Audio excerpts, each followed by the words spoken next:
بسم الله والحمد لله والصلاة والسلام على رسول الله وبعد. السلام عليكم ورحمة الله وبركاته. مبالمك مبالمامسو سلامي يوم فلاتين يغن سوسو كافو كو سلامي بلا جلين كهامينا كوي على كاللبان كو يوم دي إما سلامي يوم فلاتين يغن سوسو لا أي hakilima fila yɛrɛ tɛ ɲɔgɔn sɔsɔ k'a fɔ k'i bɛ ala deli k'a fɔ ko ala kan sɔn labanko ɲuman na. O la sisan maa bɛ ɲininkali kɛ o tuma labanko ɲuman in bɛ sɔrɔ cogoya jumɛn de la dɛ? An ka karamɔgɔba a sheikh Saleh bun Awad al-Maghamisi n'ale de ye Kuba misiri alimami ye, a ka sigi dɔ senfɛ dɔ y'a ɲininka k'a fɔ ko yala maa bɛ kɛ labanko ɲuman i b'o sɔrɔ cogoya jumɛn de la? An ka fara ɲɔgɔn kan an ka karamɔgɔkɛ ka jaabi lamɛn, tuma dɔ a na kɛ sababu ye an bɛɛ lajɛlen ka labanko ɲuman sɔrɔ. Ala ka ne ni aw bɛɛ lajɛlen sɔn labanko ɲuman na.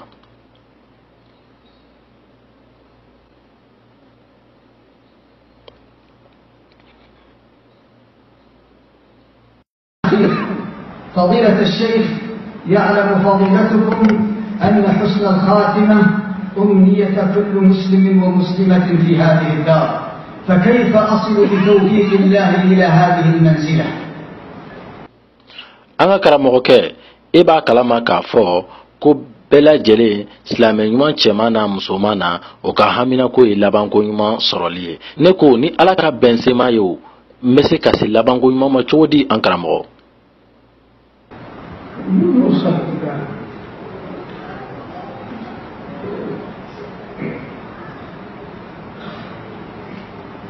نوصل حسن الخاتمة بطريقة الأول سؤال الله حسن الخاتمة.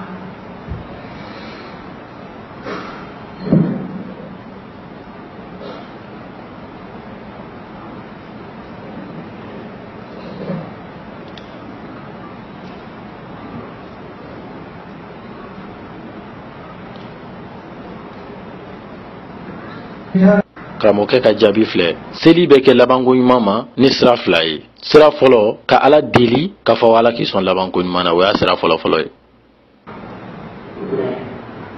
نقول يوصل إلى حسن الخاتمة بطريقة الأول سؤال الله ذلك، والأمر الثاني الإخلاص بالصراحة، يكون المؤمن صراحة عند الله يدخلها بيوم يلقاه فيه.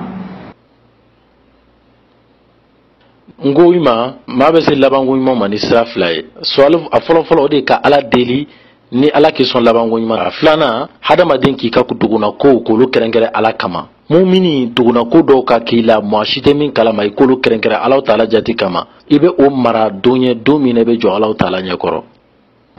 إذا وجد هذا انتظر قلبه سيئة حسنة ختم الله جل وعلا له بخير، والله أجل وأعظم وأكرم من أن يخلق عبدا اتقاه في السر ولا يهلك على الله إلا هذا.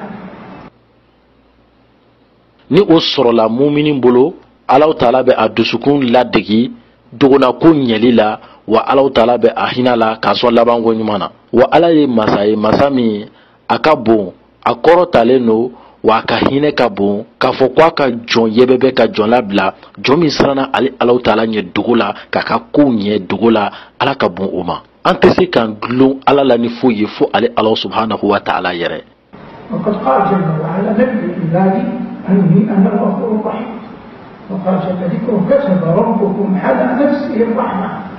والله من تدبر القرآن تدبر السنة علم أن أحدا لن يوفق إلا بتوفيق الله. ala taala y'o de fɔ a ka kuranɛ kɔnɔ ko n ka jɔnw la dɔnniya k'a fɔ ko ne de hinɛ masa ye wa n ye jurumu yafa masa ye. ala ko tuguni aya wɛrɛ la ko aw ma ye sɛbɛnni kɛ a yɛrɛ kan k'a fɔ ko ale ala taala de hinɛ masa ye. ni maa o maa ye taasi kɛ kuranɛ la ka taasi kɛ suna la, i b'a dɔn k'a fɔ ko maa si tɛ bɛnsema sɔrɔ fiyewu fo n'a kɛra ala ka bɛnsema ye.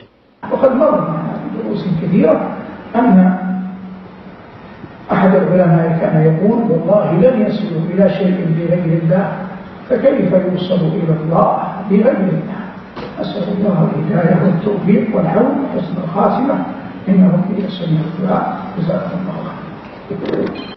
an delila k'a fɔ an ka walanda tɛmɛlenw na a ka ca k'a fɔ ko dɔnnibagaba dɔ bɛ yen nɔ ale tun bɛ to k'a fɔ tuma bɛɛ k'a fɔ ko walahi mɛ n kale ala la maa si tɛ se fɛn wɛrɛ ma min tɛ ala ye fo n'a kɛra ala ye cogo di maa bɛ se ka se ala yɛrɛ ma ni ale Alahu Taala ka dɛmɛ tɛ n bɛ Alahu Taala deli kanda la ani dɛmɛ la ani yafa la ani labanko ɲuman na ne ani aw bɛɛ lajɛlen ye wa ala ka ne ni aw bɛɛ lajɛlen sara hɛrɛ la ala k'an bɛɛ sigi wɛrɛ ma ya rabi ala i ka nin duwawu ninnu minɛ an bɛɛ lajɛlen ye i k'an sɔn labanko ɲuman na i ka an bɔ nin diɲɛ in kɔnɔna la bɔcogo ɲuman na k'an kun kɔrɔtalen kɛ lahara jɔdon kɛrɛ kan hadha wa sallallahu ala muhammad wa ala alihi wa sahbihi ajma'in wassalamu alaikum wa rahmatullahi wa barakatuhu.